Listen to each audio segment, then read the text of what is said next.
BBC Radio 2 presenter Steve Wright was found dead at a flat in central London on Monday morning, with police and paramedics rushing to the scene. BBC Radio 2 presenter Steve Wright's sudden death is being treated as unexpected, but not suspicious by the police. The well-known broadcaster, famous for his show Steve Wright in the Afternoon, sadly passed away this week at the age of 69. Police and paramedics were called to a flat in central London's Marylebone area on Monday morning. A spokesperson for the Metropolitan Police said a man in his 60s was pronounced dead at the scene. His next of kin have been informed. The death was unexpected, but is not being treated as suspicious. A report will be prepared for the coroner. They added, London Ambulance Service confirmed they were called to the address following reports of an incident. Despite their efforts, Wright was sadly pronounced dead at the scene.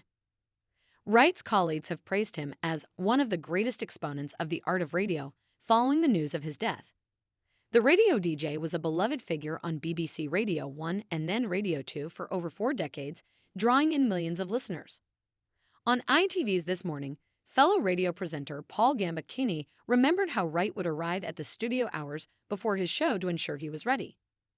He said he knew what he was going to do, and that's when the greats like Noel Edmonds and Chris Evans shone. They made it sound like it was off the cuff, but it was really well planned. He also shared how dedicated Steve was, adding, and Steve stayed afterwards. This was his life. He gave us his life for 44 years, 5 days a week, and then 6 with love songs. Gambacchini was shocked by the news as he had just spoken to Wright on Saturday and had sent him 2 emails on Tuesday, not knowing his friend had passed away. Wright took over Gambacchini's long-standing BBC Radio 2 show Pick of the Pops last year. Noel Edmonds, who like Wright enjoyed a long career across BBC Radio, described Wright as a brilliant communicator as he video called into This Morning from New Zealand. He said, "We'd have lost one of the greatest exponents of the art of radio, and radio, if done well, is an art form." Meanwhile, Nicky Campbell, who worked with Wright for many years, told BBC Radio 4's Today program, "It's where he belonged. He was absolutely born to be in a studio. It's where he thrived.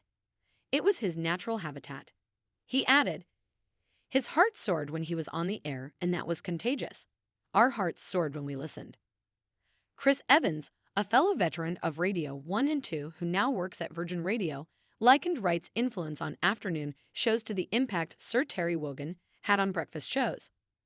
Wake Up to Wogan on Radio 2, which aired from 1993 to 2009, was the UK's most popular radio show. Wright last appeared on air on Sunday, hosting a pre-recorded special Valentine's Day edition of his Love Songs program on Radio 2. He'd first joined BBC Radio 1 in 1980 to host a Saturday evening show before moving on to host Steve Wright in the afternoon a year later until 1993. He then hosted the Radio 1 breakfast show for a year until 1995 and completed a stint at commercial radio stations before returning to BBC Radio 2 in 1996 to host Steve Wright's Saturday show and Sunday Love Songs. In 1999, he brought back Steve Wright in the afternoon every weekday on Radio 2, with celebrity interviews and entertaining trivia featured in his Factoid segment. He stepped down in September 2022, but continued to present Sunday Love Songs on BBC Radio 2. Former BBC Radio 1 host Scott Mills took over the afternoon slot as part of the station's schedule shakeup. Wright was made an MBA in the New Year honors for services to radio.